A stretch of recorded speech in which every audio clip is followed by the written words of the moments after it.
Hello, hello. Hey everyone, it's Bushido Boy back for another weekly comic book review. I got 7 comic books this time. They were the ones that I thought were the best to investigate. 2 of which are in the Spidder-Geddon series. I'll just jump right into it. We got Spider-Force number 2 here. I didn't really like the first one of this that much, but this one's pretty good. I think it's really cool how they go into outer space at one point, and there's like this astronaut Spider-Man who has like this cosmic spider web he can shoot at people. He has different powers. It's pretty cool. It's pretty interesting. It's kind of weird. I don't know how this is going to tie into the Spider-Geddon event by the end of it, but I think like for the most part, it's it's off on a tangent right now, and of course they're probably going to meet up with the main team to fight the Inheritors. But right now, I'm still trying to wrap my head around the Spider-Force story. This is only going to be a 3-parter from what I've researched, so we'll see. Then the next one I got was Spider-Geddon number 4. Now this one was really good. I enjoyed this. They have Norman Osborn as one of the Spider-Men. He kind of branches off with Spider's Man, who has multiple spiders like within his body. He has like spiders that crawl all around him. They kind of branch off and they're going on their own little path because Superior Spider-Man doesn't trust him, so he doesn't. It's pretty good. It's starting to wrap up. Starting to get to the point. And speaking of which, in Spider-Force 2, to backtrack a little bit, they had one of the vampires. They were fighting her in outer space, and they found a way to get rid of her. And I wonder if that's probably how it is gonna tie in. There's only one more. It's a 5-parter for the Spider-Geddon series, but there's gonna be more tie-ins too, like Spider-Gwen 2 and some other ones. Let's see here. Spider-Gwen, Spider-Girls 2. And then there's going to be another Spectacular Spider-Man number 313. I'm looking forward to that one. I want to see what happens between Peter Parker and Morlun, the vampire. I'm going to do a more thorough review of the entire Spider-Geddon event whenever it actually finishes. So I'll go ahead and skip on to the next comic there. This one was pretty cool. This was Tony Stark Iron Man number 6. Now, I didn't buy the whole series of this one. I started with number 5, the last one, and that ended the story arc, so I didn't really know what was going on. But this one is the start of a new story arc called Stark Realities, and it's kind of like Tony Stark had made like something that's similar to the Oasis on Ready Player One. He made this video game world that you can go into and you can be Avengers. It's basically the same thing as Oasis from Ready Player One, and there's some glitches that happen in it. And the computer seems to be denying Tony Stark's authority, and it overthrows him. Tony Stark's parents are in this, and it's a really interesting read. I want to keep going through this series to find out what happens, but at the end you find out that there's might be foul play. It might not just be a computer glitch, but actually an enemy that's taking over his video game world. I think it's called The Escape. Yeah, it's called The Escape. And it's really cool. Tony Stark, you get some smart alecky one-liners from Tony Stark in that one. That's always pretty good. Now this one I was really impressed with. It's the Web of Venom Carnage Born number 1. This one was really cool. The artwork is amazing. I really liked it. This one, in quick summary, like there's this cult that worships Carnage. His name is Cletus Cassidy. I couldn't remember that on the top of my head, but yeah, Cletus Cassidy, who's the original Carnage too. He was a serial killer who died to get into it, there's this cult that worships him, and they have a piece of Carnage left over, a piece of a symbiote suit. I don't know if I'm pronouncing that right.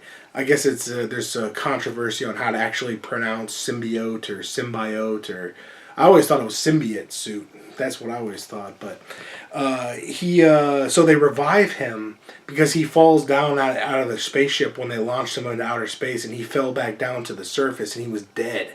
But the piece of the symbiote suit had revived him and brought him back to life, and he slaughters the whole cult that worships him, and then he comes up with the idea to go find other pieces of the symbiote suits, and there's at the end it shows this camera of all the different people who have been affected by a symbiote suit.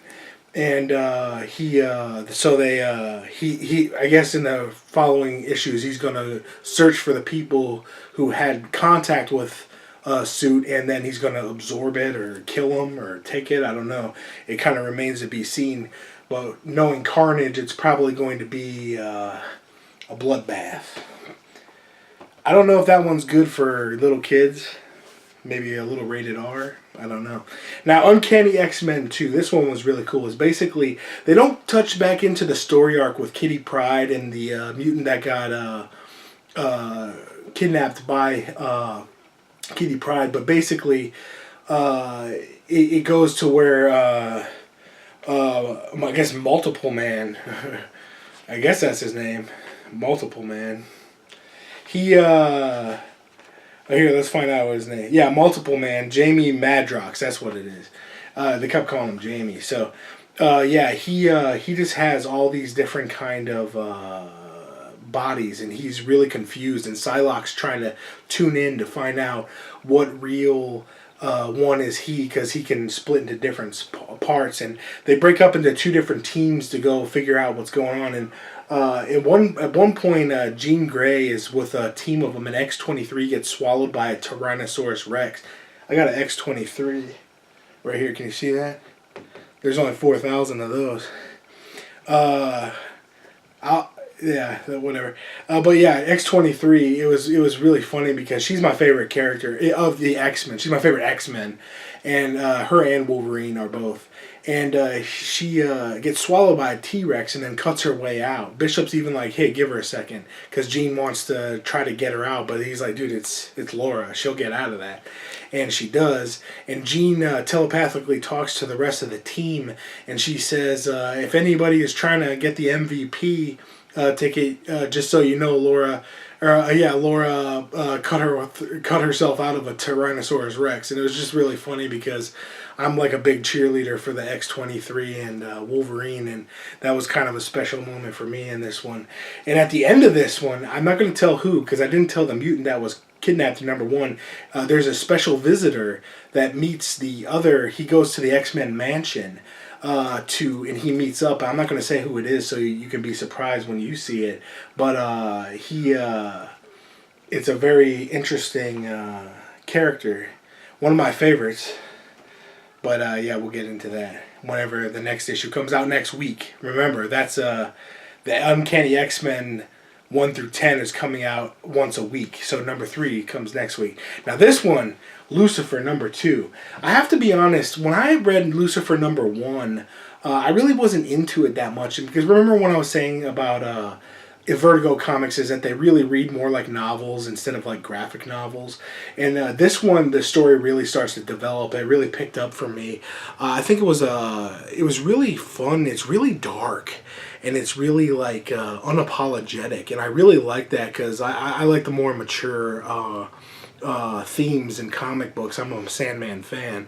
I really like the show. The show's not really related to this, but it is the same character. And I love the show, and I'm glad that that's going to be coming out.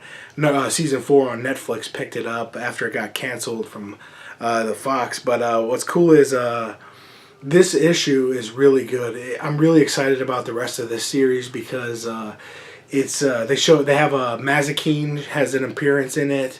The artwork is amazing. I feel like I'm reading Alan Moore and Neil Gaiman, even though it wasn't written by Neil Gaiman. Who wrote this? I can't find it right now.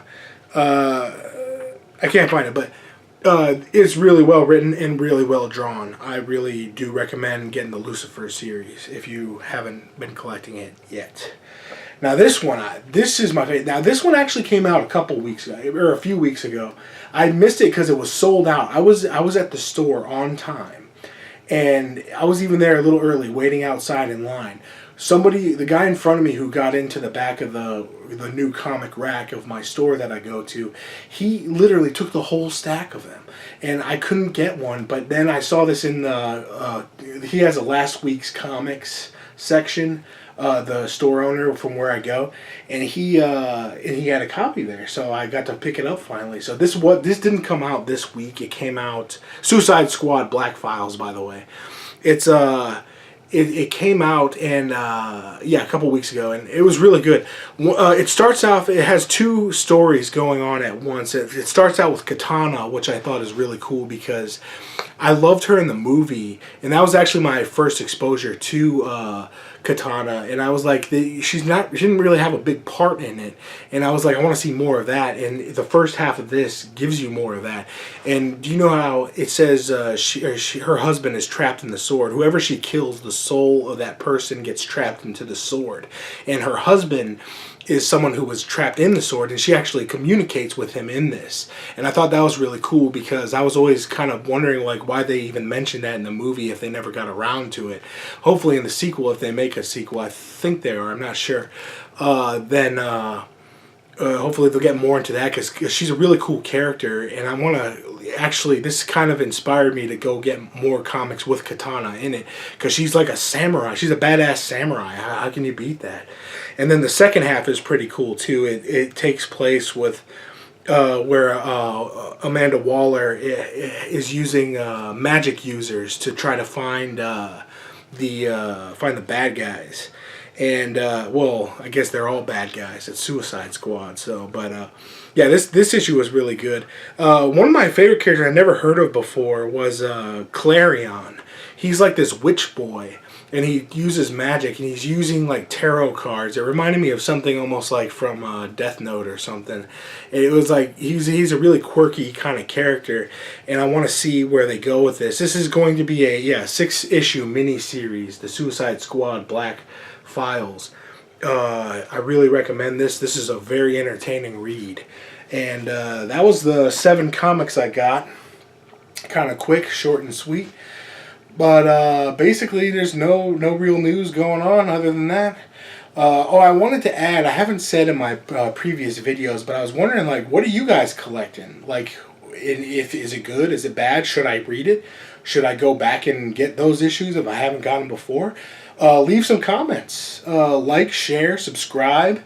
Thanks a lot for watching week 3 of my weekly reviews. You can expect more videos in the future. I'm going to do Kung Fu movie reviews. I'm going to do pop culture. It's going to be thrilling. I'm really excited about this new YouTube channel that I started, and I want to thank you all for watching, and stick with me because good things are coming. All right. I'll take that as the cue to end it, and thanks for watching. All right, have a good one, guys. See you next week. If I can turn this off.